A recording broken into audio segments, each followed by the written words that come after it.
will let you talk. Kayode, I will let you talk if you let me talk. Kayode. That's why more and more Lagosians are tuning in. 500,000 Lagosians. 720,000. 970,000. Over 1 million Lagosians, they know that if you give me your afternoon, I will give you hard facts. Well done, Sandra, all you do, going beyond the headlines and focusing on the facts. I am Sandra Ezekwesili, and these are your hard facts. First hard fact of the day: 49 new COVID cases yesterday in 7 states. Lagos had 11 of those cases. Lagos had the most cases, followed by Rivers, and then you had these other states that had their own COVID confirmations as well. So please, Lagos, know that this is not over. Take your precautions, limit your movement, and when you do have to go out, you have to wear a mask, you have to give gap, you have to wash and sanitize your hands as frequently as possible.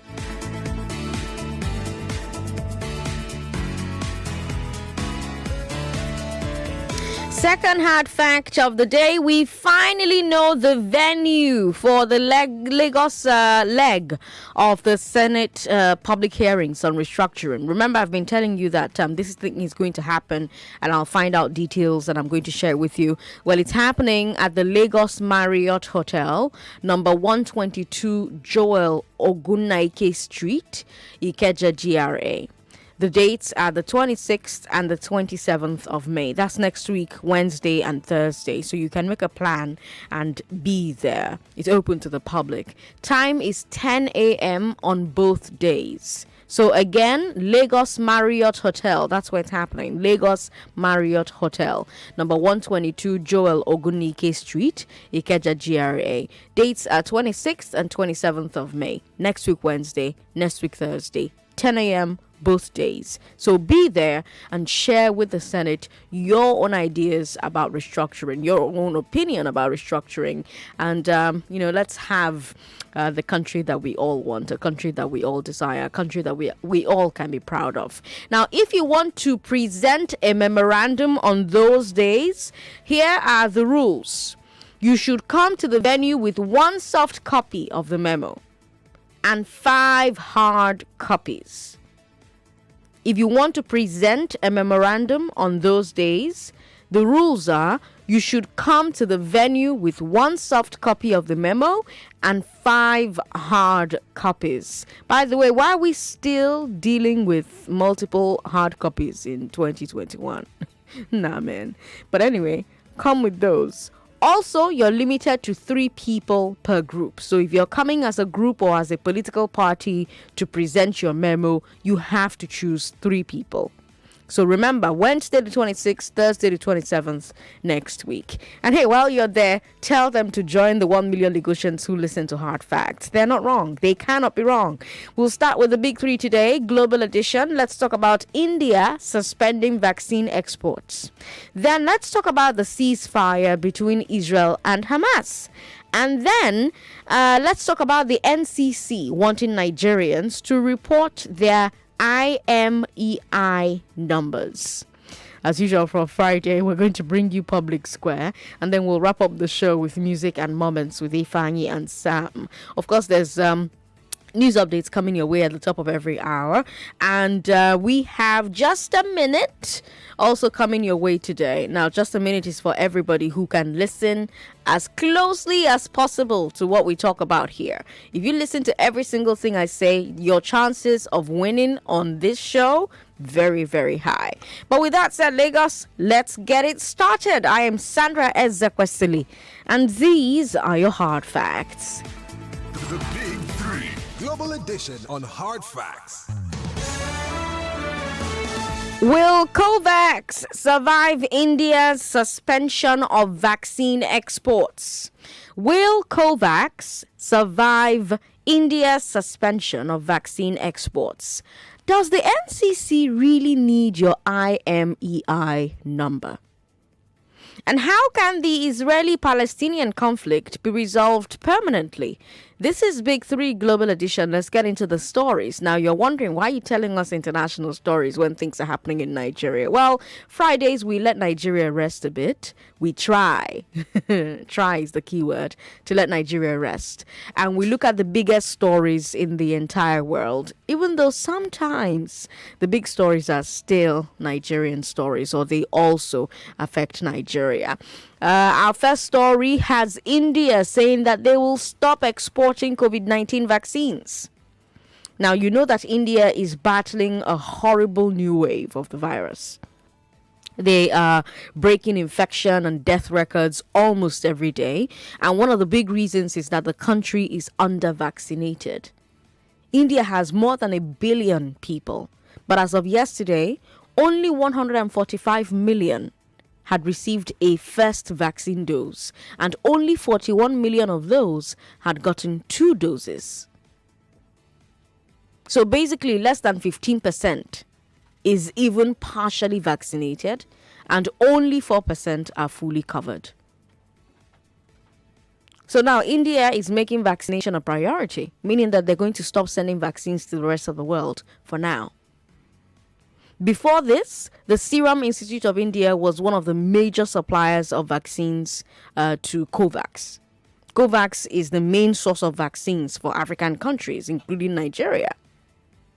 Now, SII is saying that they'll suspend supplies until the end of the year while they focus on their own country. Now, you ask yourself, okay, what does this mean for Nigeria? Because that's the first question I asked myself, really. What does this mean for Nigeria? It means that we may not be getting the next batch of vaccines as quickly as we expected.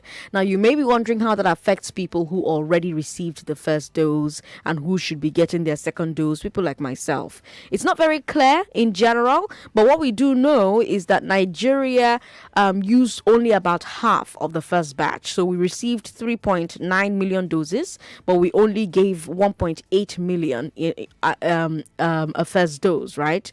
And the plan at that time was to reserve the remaining 2.1 million to give those same people a second dose, the people who have received their first dose. Now, we're trying to get confirmation of this from the State Ministry of Health, that this is still the plan in light of the news from India. But yeah, that's what's happening. Meanwhile, just as India turns off vaccine supply, the USA turns it on. Joe Biden is announcing that America will become, quote, the arsenal of vaccine supply. The US is going to be exporting 60 million AstraZeneca doses and 20 million doses of Pfizer, Moderna, and J&J. Before now, America was doing what India is now doing and focused on local demand for America. But as of Monday, 60% of Americans had gotten a first dose. Compare that to India's 15%. So Biden has decided he can take his foot off the gas locally and start sharing their vaccine stockpile with the world. Now, but what about Nigeria? That's what me I'm most concerned about. Why are we not producing vaccines for ourselves? What's happen? Why we know they do our own, then maybe even export and save? Now, I told you about a Nigerian vaccine that was ready for clinical trials. Do you remember when I mentioned that? But now that clinical trial has stalled. The center that developed it says that they need $189 million to conduct the trials. The African Center of Excellence for Genomics of Infectious Diseases in Osun State. They say that they told the government the amount that they needed, and the government hasn't replied them. $189 million. You know how someone sends you message on WhatsApp that they need urgent 10K, and you just see the preview and you leave the message unread. Federal government is like, we will define who will borrow money from, who will they find free vaccine. Wow. Speaking of which, President Buhari was in Paris this week for a conference on the African finance. And apart from debt relief, they also talked about vaccine supplies. The conference published what it calls a New Deal for Africa by Africa, signed by President Emmanuel Macron of France, paid for by European and North American countries. Anyway, Macron also asked the international community to suspend intellectual property rights on vaccines so that poorer countries can start manufacturing them. Ngozi Konjo-Iweala of the WTO has also asked for the same thing. I was seeing an interview with her earlier this week, though, where she was saying that she wasn't going to mandate it, but she thinks that that's what needs to happen. But that's the vaccine situation. Tell me your thoughts about it, about India pausing exports, about the U.S. starting exports. What do you think about the Nigerian candidate vaccine that doesn't have funds for clinical trials? 01465 7190. Women, call me on that number. 01465 7190. Women, call that number.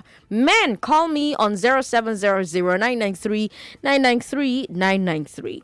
0700 993 993 993. We've got WhatsApp. WhatsApp is 080 959 75805. WhatsApp is 080 959 75805. We're streaming on Facebook and on YouTube. Facebook is Nigeria Info 99.3. You can leave your comments there. We just in case I can't reach WhatsApp today, please just go on Facebook and share your thoughts with us.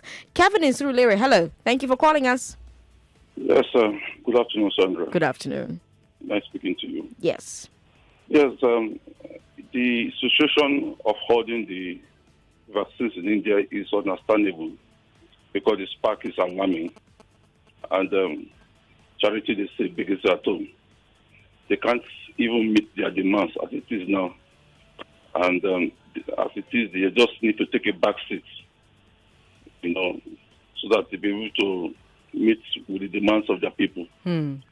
Nigeria has been lacking behind, and that's why I don't pity us sometimes. Whatever happens to us, we used to have a vaccine center here that was created years ago.